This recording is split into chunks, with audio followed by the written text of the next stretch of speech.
time you are going to see my lecture. Okay, so our today's topic is stereochemistry. आज हम देखने वाले स्टेरियोकेमिस्ट्री. अब ये स्टेरियोकेमिस्ट्री है क्या और ये तुम्हारे सिलेबस में इंक्लूड क्यों किया है, इसके आज हम सिर्फ बेसिक्स देखने वाले हैं. ठीक है, हमारा सिलेबस जो है यूनिवर्सिटी के कंसर्न वो क्यों ऐसा डिजाइन किया गया है और उसमें हम क्या क्या पढ़ने वाले ये चैप्टर में, आज हम यही देखने वाले हैं. Okay, so let's get started. तो हमारा स्टेरियोकेमिस्ट्री मतलब ये वर्ड ही क्या है. अब पहली बात तो यहाँ से ही ये केमिस्ट्री शुरू हो जाता है कि स्टेरियो मतलब है क्या. ठीक है, किसी किसी को कुछ भी लगता है. ठीक है, स्टेरियो मतलब किसी किसी को साउंड लगता है. ठीक है, कि भाई ये साउंड के बारे में है. ठीक है, तो वो वैसा कुछ नहीं है. स्टेरियो ये ग्रीक वर्ड है. This word is Greek word. Okay, तो ये ग्रीक वर्ड है और इसका मीनिंग क्या है, तो इसका मीनिंग है स्पेस. ठीक है, अब स्पेस माने एनवायरमेंट. अब एनवायरमेंट में मॉलिक्यूल्स है उसको हम देख नहीं सकते, एटम्स है उसको देख नहीं सकते, तो उसकी स्टडी स्पेस में करना. तो स्पेस में तो स्टडी करना है, पर कैसे करना है. स्टीरियो को और एक वर्ड भी बोला गया है, इसको बोलते हैं 3D. अब 3 डायमेंशन में अब हमारे पास में कितने वर्ड है, 1 2 3. ठीक है, अब 3 डायमेंशन में स्पेस की 3 डायमेंशनल स्पेस में मॉलिक्यूल की स्टडी करना और एटम्स की स्टडी करना. ठीक है, मॉलिक्यूल्स और एटम्स की स्टडी 3 डायमेंशन में करना, इसको हम कहते हैं स्टेरियोकेमिस्ट्री. आई होप आप लोगों को ये स्टेरियोकेमिस्ट्री वर्ड और इसका मीनिंग पता चल गया होगा और यह हमारी यूनिवर्सिटी में क्यों इंक्लूड किया गया है इसको हम अभी देखते हैं. ओके, तो अब उसकी डेफिनेशन हमारी क्या बनी थी. अब हमने 3 वर्ड देखे थे, तो उसकी डेफिनेशन ऐसे बनेगी. डेफिनेशन, ठीक है, द स्टडी ऑफ एटम और molecule in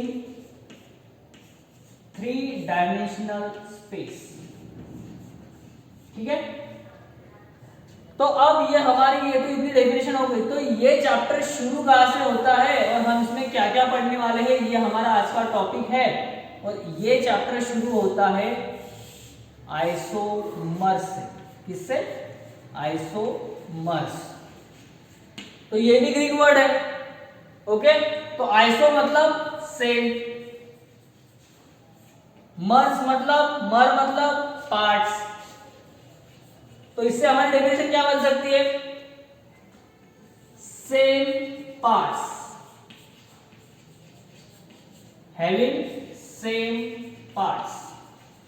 okay, but different arrangement. किसकी, तो एटम और मॉलिक्यूल की. एटम्स और मॉलिक्यूल्स. तो हमारे आइसोमर की डेफिनेशन क्या बन गई फिर, having same molecular formula but different structural arrangement. Having same parts but different structural arrangement is called as isomers. तो स्टेरियोकेमिस्ट्री में हम क्या पढ़ने वाले हैं, आइसोमर्स. और आइसोमर क्या होते हैं, इसके भी अब 2 टाइप्स बनेंगे. ये लिख लेना, उसके बाद में हम उसके टाइप्स देखने वाले हैं. तो इसके टाइप्स जो मेजरली ये चैप्टर डिवाइड किया गया है, वो कैसे डिवाइड किया गया है ये अभी हम देखने वाले हैं. ठीक है, तो ये चैप्टर डिवाइड किया गया है मेजरली इन 2 पार्ट्स. अब एक है स्ट्रक्चरल आइसोमेरिज्म.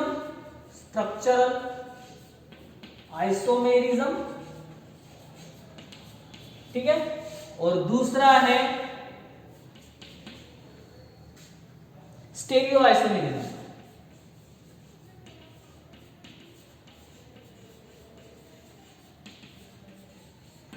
अब स्ट्रक्चरल आइसोमेरिज्म और स्टीरियो आइसोमेरिज्म मतलब क्या है, ठीक है।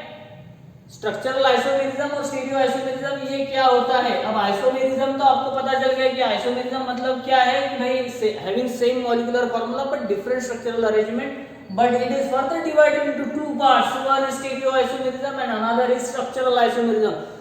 तो अब यहाँ से हम डेफिनेशन कैसे बना सकते हैं? अब स्ट्रक्चरल आइसोमेरिज्म, ये वर्ड ही आपको बता देता है कि यहाँ पे क्या होने वाला है। आइसो मतलब क्या है? Same structure but different arrangement, ठीक है। Stereo isomerism having same structure but different arrangement of atoms और मॉलिक्यूल्स, ठीक है। तो ये जो पार्ट है यहाँ पे भी हम ऐसे कर सकते हैं, ठीक है। तो having same molecular formula, having same molecular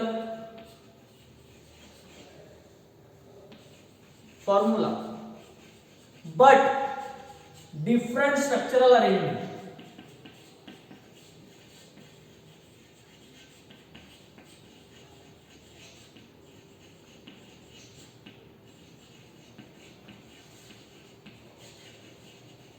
ठीक है। ये इतना ध्यान में रखो यहां पर, ठीक है। Having same molecular formula but different structural arrangement, ठीक है। हैविंग सेम पार्ट्स मतलब आइसोमर्स, ठीक है। Having same molecular formula but different different arrangement of molecule, ठीक है। यहाँ पे क्या है? स्टेरियो स्ट्रक्चरल आइसोमेरिज्म में having same molecular formula but different structure, ठीक है। अब यहाँ पे स्टेरियो आइसोमेरिज्म में क्या डेफिनेशन आएगी? Different arrangement of atom. यहाँ पे क्या आएगी? Having same molecular formula but different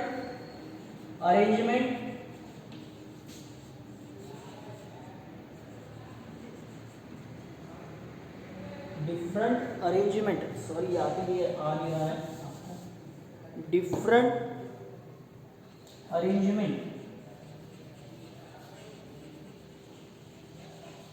of atoms. ये कैसे होता है, क्यों होता है, ये पूरा का पूरा हम डिटेल में देखने वाले हैं। We are going to see it in detail. It is just overview of this chapter. So what we are going to learn in this chapter, okay? यहाँ पे हम पूरा देखने वाले स्टेप बाय स्टेप, यहाँ पे क्या क्या होने वाला है, क्यों होने वाला है, इसके पार्ट्स कैसे है, क्या कैसा है, ठीक है।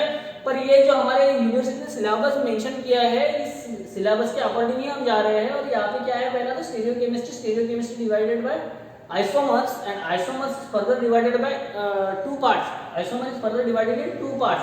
First is structural isomerism and second is stereoisomerism. तो अब यहाँ पे फर्स्ट में स्ट्रक्चरल आइसोमेरिज्म में क्या होता है ये मैंने आपको बोल दिया, स्टीरियो आइसोमेरिज्म में क्या होता है ये मैंने आपको बोल दिया। तो यहाँ पे जो स्ट्रक्चरल आइसोमेरिज्म है ये भी फर्दर डिवाइड होगा, ये भी फर्दर डिवाइडेड होगा 4 पार्ट्स में, 4 to 5 पार्ट्स। आपके सिलेबस में 4 पार्ट मेंशन है, एक्चुअल में ये डिवाइडेड है 5 पार्ट्स में, ओके। तो हम ये देखने वाले हैं अभी कि ये कौन से पार्ट में डिवाइड होता है, ओके। अब यहाँ पे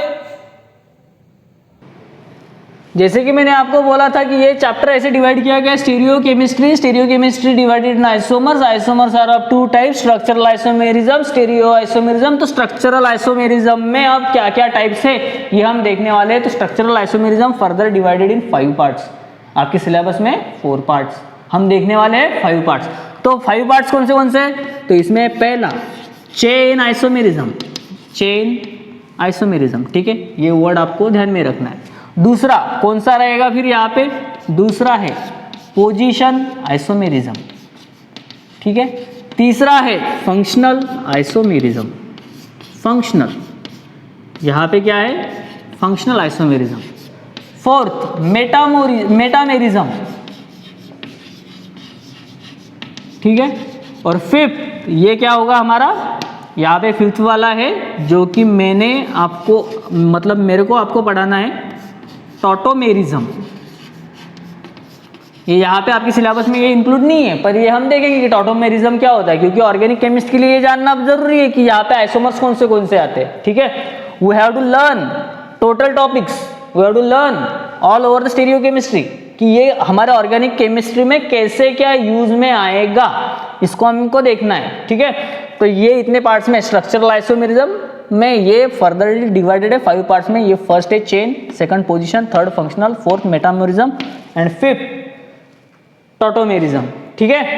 तो यहाँ पे ये आपको तो आपके जो बुक्स है यहाँ पे डिटेल में नहीं दिया, पर ये हम देखने वाले हैं डिटेल में। इसके एग्जाम्पल भी देखेंगे क्योंकि क्वेश्चन पेपर में ये पूछा जाता है, कोई भी कॉम्पिटिटिव अगर एग्जाम हम देखेंगे तो वहाँ पे क्वेश्चंस आते हैं, तो हमको वो सॉल्व करने हैं, ठीक है। तो ये 5 पार्ट्स में डिवाइड हो गया। अब यहाँ पे स्टेरियो आइसोमेरिज्म भी डिवाइड होता है फर्दर पार्ट्स में, ठीक है। तो यहाँ पे ये 3 पार्ट्स में डिवाइड होगा। तो वो 3 पार्ट्स कौन से हैं? तो ये 3 पार्ट्स जो है यहाँ पर दिए हुए, ये तीनों के तीनों पार्ट्स आपके सिलेबस में चैप्टर, मतलब ये चैप्टर डिवाइड करके दिया है ABC ऐसे करके, ठीक है। तो वहाँ पे जो है, यहाँ पे फर्स्ट पार्ट में हम देखने वाले हैं, ये फर्दरली डिवाइडेड है ऑप्टिकल आइसोमेरिज्म। क्या है? ऑप्टिकल आइसोमेरिज्म, ठीक है। दूसरा है ज्योमेट्रिकल आइसोमेरिज्म,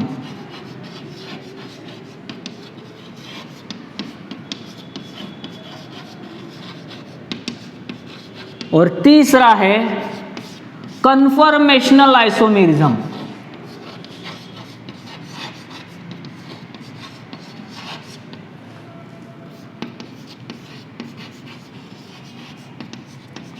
ठीक है। तो यहाँ पे ये फर्दरली डिवाइडेड है 3 पार्ट्स में। So what we are going to learn in stereochemistry? First of all, what is stereochemistry, then what are isomers, then what is mean by structural isomerism and what is mean by stereo isomerism, these 2 important parts. Then further it is divided into 5 parts. Structural isomerism is further divided in 5 parts. First one is chain isomerism, second one is position isomerism, third one is functional isomerism, fourth one is metamerism, and fifth one, it is not included in your syllabus, but we are going to study that, it is tautomerism. Okay. So in stereo isomerism, it is divided in optical isomerism, geometrical isomerism, and conformational isomerism. Okay. So in optical isomerism, it is furtherly divided in parts. Okay.